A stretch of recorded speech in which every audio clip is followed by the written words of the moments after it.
For the third time this season, we're getting ready for the Bills to play in front of a primetime national audience.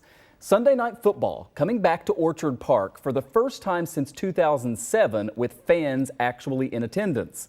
Unfortunately, the other team has a quarterback who does pretty well under the lights. Head coach Sean McDermott saying this today about Aaron Rodgers. He's got 13 straight wins in primetime, so I don't think you need to look any further than that. In terms of what he's been able to do in these type of games. And we know he's headed for the Hall of Fame, and he's the reigning MVP of the league. And so we have our work cut out for us on Sunday night here. Our quarterback is also pretty good in these primetime games. Take a look at this. So dating back to 1970, Josh Allen has the highest primetime passer rating of any quarterback in the league who has done at least 300 attempts. And you can see he's followed closely by Aaron Rodgers at number 2.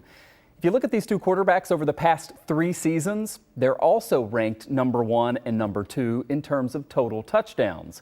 Josh Allen leading this one as well with 107. Number 12 not far behind at 102. Certainly should be a fun one Sunday night at Highmark Stadium.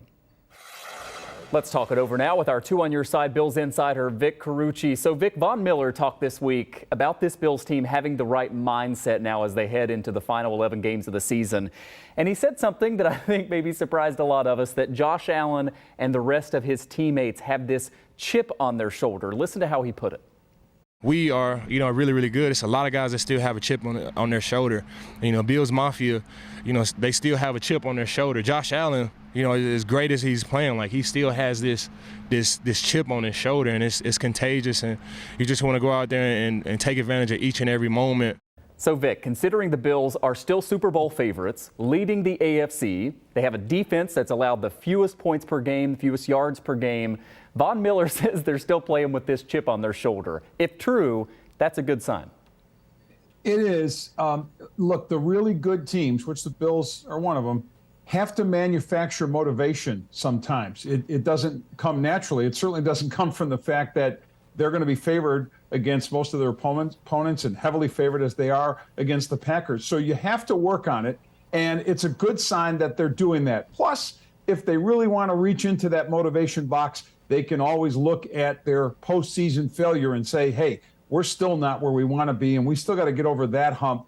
But it's a good thing to have a Von Miller remind everybody, carry that chip and have a big one on your shoulder.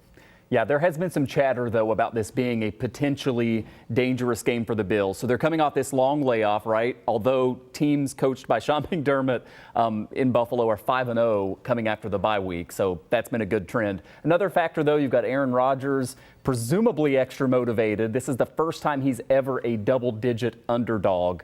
He's won 13 primetime games in a row. So are those concerns justified when you kind of look at the specific dynamics of this game?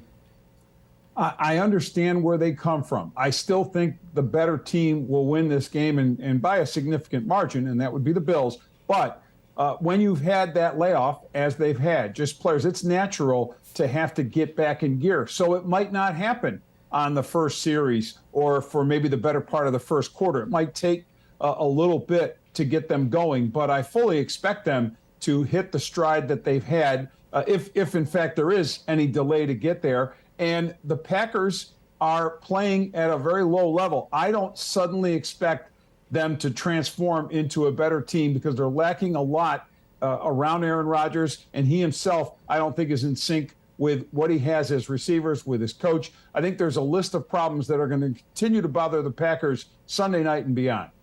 Finally, Vic, the NFL trade deadline coming up on Tuesday. Do you see the Bills making any moves? And if so, maybe what position could you see them addressing? I mean, I certainly think they should have their eyes open to find what I think is the lone standout missing piece, and that would be a power running back. The slammer is the term when you get in short yardage to pick up that 1 or 2 yards for a first down or a touchdown. They don't have that guy. He's just not on that roster. So maybe you look to the Cleveland Browns, and a Kareem Hunt could be available. Again, teams that are struggling.